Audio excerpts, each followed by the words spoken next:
Hello बच्चों, my name is Nivedita and you are watching all about chemistry. तो कैसे हैं आप सब? I hope you all are doing good. तो बच्चों, हम लोगों ने लास्ट टर्न पे क्लास नाइन्थ के साइंस का chapter 2 is matter around us pure पढ़ा था। तो आज हम उसी के जो क्वेश्चंस हैं एनसीईआरटी के वो सॉल्व करने वाले हैं। ओके, हमारा ये वीडियो 2 पार्ट में रहेगा। पार्ट 1 हम आज करेंगे, मतलब कुछ क्वेश्चंस हम आज सॉल्व करेंगे एंड कुछ नेक्स्ट वीडियो में। तो चलिए बिना देर किए वीडियो शुरू करते हैं। तो बच्चों, ये है हमारा पहला question. What is meant by a substance? Means you can call it matter also. And second one is list the point of differences between homogeneous and heterogeneous mixture. तो चलिए अब हम इनके आंसर्स देख लेते हैं कि क्या होंगे। तो स्टूडेंट्स, ये हमारा पहला क्वेश्चन जो था, what do you mean by substance? The answer is this: a pure substance consist of a single type of particle. जैसा कि पहले भी मैं आपको एक्सप्लेन कर चुकी हूँ कि प्योर सब्सटेंस क्या होते हैं या फिर सब्सटेंस क्या होते हैं, जो एक सिंगल टाइप ऑफ पार्टिकल्स है। हमने यहाँ प्योर सब्सटेंस की बात इसलिए की क्योंकि इस चैप्टर में जो हम सब्सटेंस का टॉपिक पढ़ रहे हैं वो क्या है, is matter around us pure. तो प्योर सब्सटेंस के बारे में पढ़ना है। अब हमारा जो नेक्स्ट क्वेश्चन था, आपने देखा है उसमें कि हमें होमोजीनियस और हेट्रोजीनियस के बीच डिफरेंस बताना है पॉइंट्स के अकॉर्डिंग। तो इसको याद करने का ये एक बहुत ही आसान तरीका है। देखिए, यहाँ पर हम किस बेसिस पे डिफरेंशिएट कर रहे हैं उन टॉपिक्स को यहाँ लिख लेते हैं एक साइड। तो हमने इस तरीके से कॉलम में इसको डिवाइड कर लिया, यहाँ होमोजीनियस लिख दिया, वहाँ हेट्रोजीनियस लिख दिया। Now on the basis of which composition? So in homogeneous solution there is uniform composition and in heterogeneous solution there is non-uniform composition. Okay, ये तो मैंने आपको पहले भी एक्सप्लेन किया है कि होमोजेनस हेट्रोजेनस में क्या डिफरेंस होता है। अगर आप लोग पिछला जो भी इस चैप्टर को मैंने एक्सप्लेन किया था एनसीईआरटी सॉल्व करते समय, अगर आप उस वीडियो को नहीं देख पाए हैं तो मैं लिंक डिस्क्रिप्शन बॉक्स में शेयर कर दूंगी। आप वहां से जाके इस चैप्टर का जितना भी एक्सप्लेनेशन है, जितनी भी थियोरी है, वो सब कुछ सारा लेक्चर देख सकते हैं। नेक्स्ट है बाउंड्रीज ऑफ सेपरेशन। तो होमोजीनस में विजिबल नहीं होता है क्योंकि वो आपस में बहुत अच्छे से मिक्स हो जाते हैं।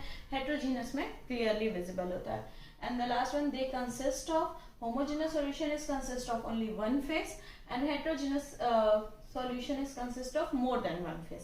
मीन्स शुगर प्लस वाटर मिलाएंगे तो एक फेज बन के तैयार होगा क्या, शुगर सॉल्यूशन, वो आपस में डिजोल्व हो जाएगी। बट अगर हम शुगर और सैंड को मिला देंगे तो वो क्या है, वो टू फेज है। ओके, शुगर अलग दिखेगी, सैंड अलग दिखेगी। तो ये आंसर आप नोट कर लीजिए। क्वेश्चंस की तरफ हम आगे बढ़ते हैं। तो हमारे नेक्स्ट पेज नंबर पे ये क्वेश्चन दिया है: differentiate between homogeneous and heterogeneous mixture with examples. तो बच्चों, ये जैसे हमने लास्ट वाले क्वेश्चन को सॉल्व किया, सेम वही आंसर इसमें होगा। ओके, नेक्स्ट है: how are salt solution and suspension different from each other.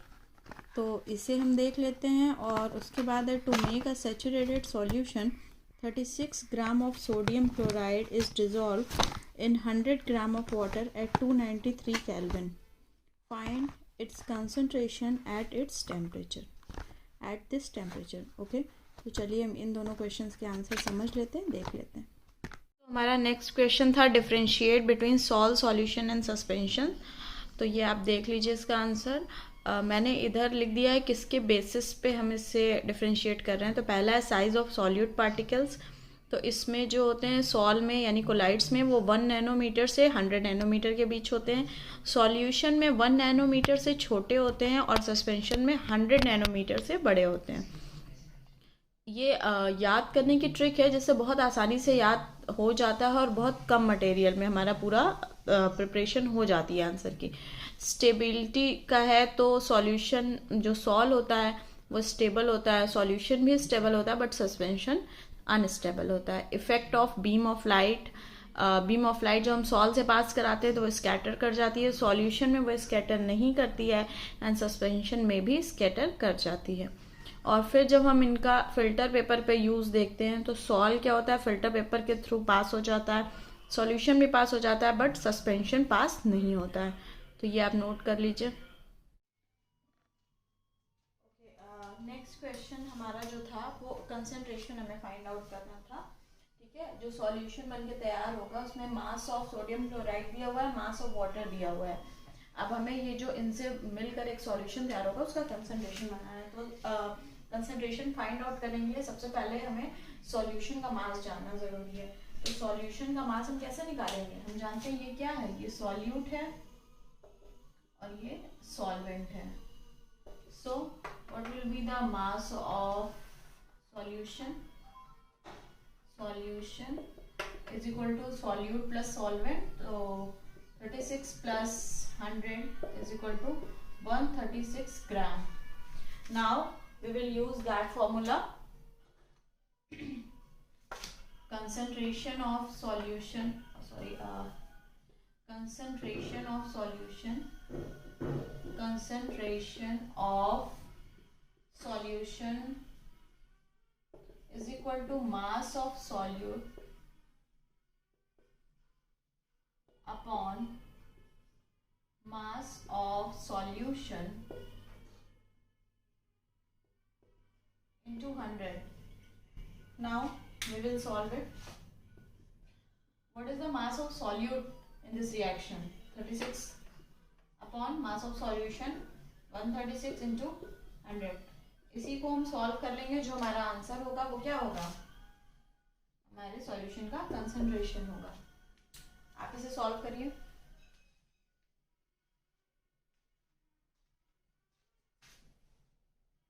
तो हमारा जो नेक्स्ट क्वेश्चन है वो है, how will you separate a mixture containing kerosene and petrol, difference in their boiling point is more than 25 degree Celsius, which are mixable with each other. Okay. और next question है, name the technique to separate butter from curd, salt from sea water, and the last is what type of mixture are separated by the technique of crystallisation. तो questions आप देख लीजिए, इन्हें उतार लीजिए और आपकी बुक्स में भी होंगे। इनके आंसर्स हम चलिए देख लेते हैं। Now the next question, how will you separate kerosene and petrol which are mixable liquid. And question में ये भी दिया है कि इनका जो टेम्परेचर डिफरेंस है वो 25 केल्विन से ज़्यादा है। तो हमने लास्ट वीडियो में ही पढ़ा था कि जब 25 डिग्री सेल्सियस या 25 केल्विन से ज़्यादा का टेम्परेचर डिफरेंस आता है तो हम किस प्रोसेस से अलग करते हैं दो मिक्सेबल लिक्विड को? डिस्टिलेशन की प्रोसेस से। ठीक है। Simply a mixture of kerosene and petrol which are mixable with each other can be separated by distillation process. ये है फिगर डिस्टिलेशन प्रोसेस का। ठीक है। इसे आप और अच्छे से कॉपी में अपने बना लीजिएगा, जब क्योंकि अगर आपको अच्छे मार्क्स चाहिए और ये क्वेश्चन आपके पेपर में आता है या फिर कभी भी टेस्ट वगैरह में पूछा जाता है तो आपको ये फिगर तो डेफिनेटली ही ड्रॉ करना होगा। भले आप पूरा का पूरा मेथड ना लिखें, आपको इस फिगर को ड्रॉ करने पे ही और इसकी जो भी लेबलिंग है वो करने पे ही मिल जाएंगे मार्क्स। ये प्रोसेस आपको समझ में आ ही रहा होगा, कल मैंने आपको बताया था। ये है हमारा एक ग्लास टैंक जिसमें हमने केरोसिन और पेट्रोल लिया है, ऊपर कॉर्क लगाया, एक थर्मामीटर लगाया, नीचे से हम इसमें हीट दे रहे हैं। टेम्परेचर जब थोड़ा बढ़ता है और हम थर्मामीटर पे टेम्परेचर चेक करते हैं तो सबसे पहले पेट्रोल इवेपोरेट होना शुरू करता है क्योंकि उसका बॉइलिंग पॉइंट कम होता है। तो पेट्रोल इवेपोरेट होना शुरू करेगा और वहां से वो वेपर पास होके, ये एक वाटर कंडेंसर है जहां पे वेपर कूल हो जाएगी और पेट्रोल नेक्स्ट बीकर में कलेक्ट हो जाएगा। ओके। तो ये हो गई डिस्टिलेशन प्रोसेस। अब नेक्स्ट क्वेश्चन है हमारा, सेपरेशन टेक्निक बतानी है हमें बटर फ्रॉम कर्ड। तो ये बटर फ्रॉम कर्ड, आप क्वेश्चन एक बार फिर से देख लीजिए वीडियो में। बटर फ्रॉम कर्ड के लिए हम सेंट्रीफ्यूगेशन यूज करेंगे। ठीक है। और उसके बाद क्या पूछा है, उसके बाद पूछा था सॉल्ट फ्रॉम सी वाटर, तो उसके लिए हम इवेपोरेशन यूज करेंगे। And the next one is camphor from salt. तो कैम्फर फ्रॉम सॉल्ट के लिए हम क्या यूज करेंगे? सब्लिमेशन। ओके। तो ये हो गई हमारी सेपरेशन टेक्निक। और इस क्वेश्चन के बाद एक लास्ट क्वेश्चन था, सॉरी यहाँ पे स्पेस कम था तो इसलिए मैंने यहाँ नीचे लिख दिया क्योंकि बहुत ही शॉर्ट आंसर था। आप इसको क्लियरली अपनी कॉपी में लिख लीजिएगा।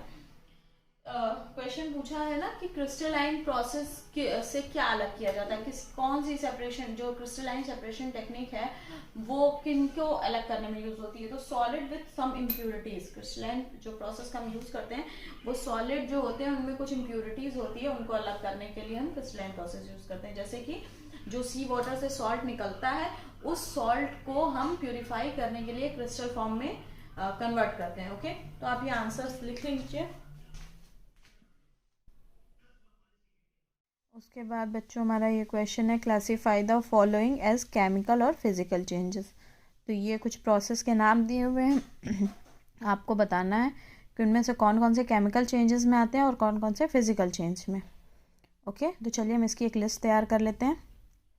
एंड सेकेंड नंबर पे दिया है, try segregating the things around you as pure substance और मिक्सचर। तो इसका मतलब है कि आपके आसपास की जो भी चीज़ें आपको दिखती हैं वो सारी चीज़ों की आप एक लिस्ट बनाएंगे, उसमें से कौन कौन सी चीज़ प्योर है, कौन कौन सी चीज़ें इम्प्योर है। तो ये आपका होमवर्क है, ये आप अपने मतलब जो भी आपका एटमॉस्फेयर है वहाँ क्या मिलता है क्या नहीं मिलता, उस हिसाब से आप इसकी लिस्ट तैयार कर लेंगे। तो चलिए हम फिजिकल चेंज और केमिकल चेंज देख लेते हैं।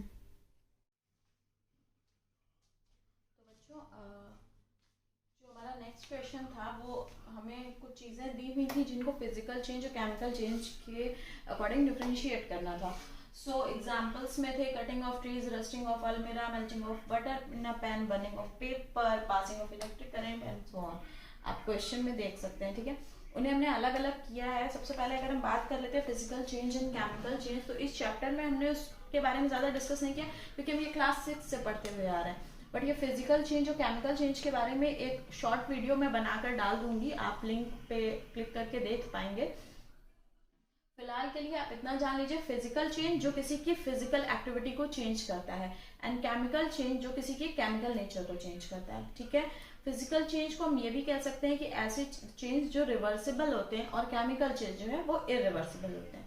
For example if you talk about cutting of trees, आप कहेंगे ये कटिंग ऑफ ट्रीज, अगर हम पेड़ को एक बार काट देते हैं तो क्या वो रिवर्सिबल चेंज है? नो, वो इरिवर्सिबल चेंज है। बट इस केस में क्या है, इसमें इसकी केमिकल प्रॉपर्टीज नहीं चेंज हो रही। अगर हम पेड़ को काट भी देते हैं तो भी वो रहेगा पेड़ ही, ऐसा तो नहीं है कि वो चेंज हो जाएगा, कि रबर बन जाएगा या प्लास्टिक बन जाएगा। No, if we cut the trees, the property or chemical property of the tree will not change. Okay, so that is a physical change. Melting of butter in a pan, boiling of water into vapor form, you know it very well, dissolving of common salt into water and making fruit salad. अगर हम कच्चे fruits को लेकर उनका salad बना देते हैं तो होता है क्या, उनके शेप साइज जरूर चेंज हो जाते हैं बट उनकी केमिकल प्रॉपर्टी में कोई चेंज नहीं आता है। फिर नेक्स्ट हम बात करते हैं केमिकल चेंज में आ जाएंगे हमारे रस्टिंग ऑफ अलमीरा। You know it, rusting of अलमीरा एक अपने आप में ही केमिकल चेंज है, ठीक है। वो ऑक्सीडाइज हो जाता है, ऑक्सीडेशन की वजह से किसी भी आयन की अलमीरा में या आयन की चीजों में रस्ट लग जाता है। नेक्स्ट है passing of electric current through water. Water में इलेक्ट्रिक करंट अगर हम पास करेंगे तो वाटर क्या होगा, टूट जाएगा, मतलब हाइड्रोजन और ऑक्सीजन में टूट जाता है वाटर, ठीक है। दिस इज ऑल्सो, इसमें एक केमिकल एक्टिविटी होगी तो ये क्या है, केमिकल चेंज है। Last one is burning of paper. अगर हम पेपर को जला देंगे तो एक तो ये इरिवर्सिबल चेंज है, वो तो है ही, प्लस उसकी पूरी की पूरी प्रॉपर्टी चेंज हो जाएगी, ठीक है। सो ये तो था हमारा आज का वीडियो जिसमें हमने हमारे बुक के बीच बीच में जो भी क्वेश्चंस दिए हुए थे उन्हें सॉल्व कर लिया। अब हम अपने नेक्स्ट वीडियो में जो हमारा एक्सरसाइज है, जो एक्सरसाइज के क्वेश्चन आंसर्स हैं उन्हें देख लेंगे। तो बच्चों अगर आपको मेरा वीडियो पसंद आया है तो हमारे वीडियो को लाइक करिए, हमारे चैनल को सब्सक्राइब करिए एंड शेयर करिए। आप ये नोट कर लीजिए, ओके।